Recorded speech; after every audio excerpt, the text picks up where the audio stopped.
Alexander walked through his restaurant, Moonlight, for the third time that day.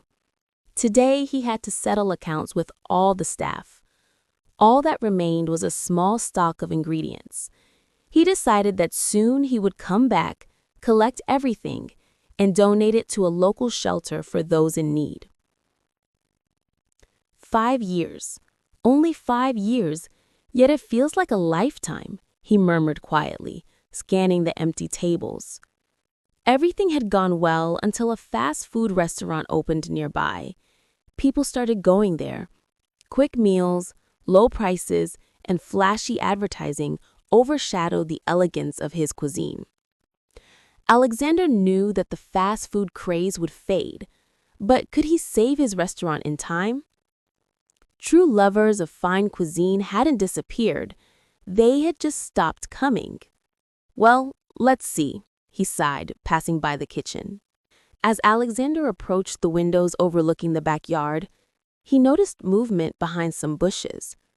Moving closer, he saw a woman in her 30s and a little girl hiding in the shadows. "Hello. Excuse us," the woman said, her eyes wary. "We didn't know the restaurant was closed. We always ordered food from here." "Wait, do you have nowhere to live?" Alexander asked cautiously. "Yes, temporarily," she replied softly. Alexander noticed the fatigue and worry in her eyes. She wasn't a homeless woman. Life had simply forced her into a difficult situation. "And can you keep a place in order?" he asked. "I think every woman can," she smiled slightly. "Come with me," Alexander said. "I want to offer you something." He led them through the restaurant. The tables were empty, the floors dusty, and the kitchen looked abandoned. "Everything here is sad and empty," he said. "You can live here, cook, and gradually bring this place back in order. There's enough food to last a while. A couch and pillows are in my office. I'll leave you the key to the back entrance." Her name was Marina, and the girl's name was Nastya. She explained that her husband had left her with her daughter, with nothing, forcing her to wander. Alexander simply nodded, understanding that such stories were common, yet each one a personal tragedy. 3 days later, Alexander decided to visit and see how things were going.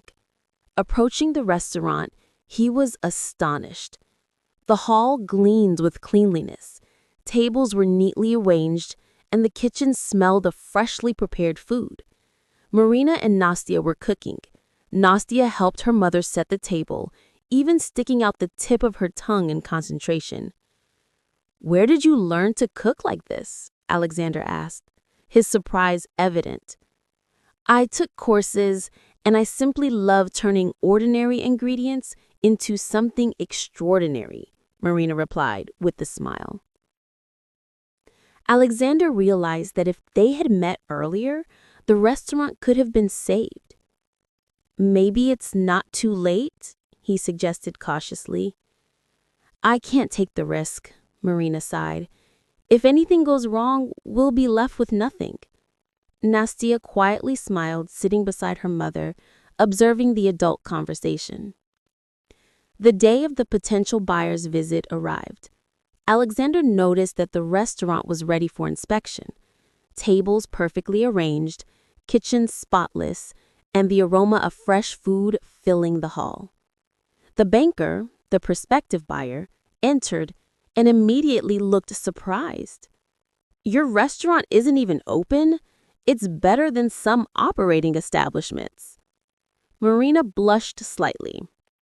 Nastya helped her mother set the table, and Alexander observed them amazed at their teamwork. The banker inspected the kitchen, the hall, tasted the food, and nodded. "Did you cook all of this yourself? It's unbelievably delicious." Chapter 5. Conflict from the Past. During the visit, Marina's ex-husband appeared. He was wearing a blue suit and tried to cause a scene. "This is my daughter," You can't take her from me, he shouted. That's enough. Alexander stepped between them. She is free, and Nastia will live with her mother. Marina quietly approached him, and Nastia hugged her mother. The ex-husband, enraged, stormed out of the restaurant. The banker, observing the scene, shrugged. I don't do business with people like that. Alexander smiled. The restaurant was theirs again, and with Marina and Nastia, he was ready to rebuild it from scratch. 3 months passed. The restaurant had been fully renovated, the kitchen redesigned, the hall's interior refreshed. Marina and Nastia became part of the team, learning and creating culinary wonders every day. Alexander often watched them. She notices even the tiniest speck of dust, he laughed, referring to Nastia. Mom is focused on her work. Sometimes she doesn't even notice me. Alexander realized that true value wasn't just in the business. It was in the people you share it with. The Moonlight restaurant had come back to life, and Marina and Nastia had found a new home and a fresh start.